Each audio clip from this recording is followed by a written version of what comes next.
You ask Tiger to solve. This deals with linear equations with one unknown. The final result is x equals 2. Let's solve it step by step.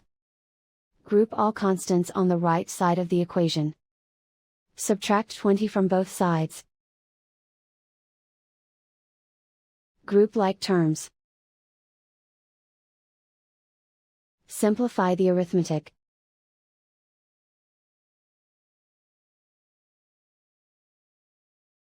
Isolate the x.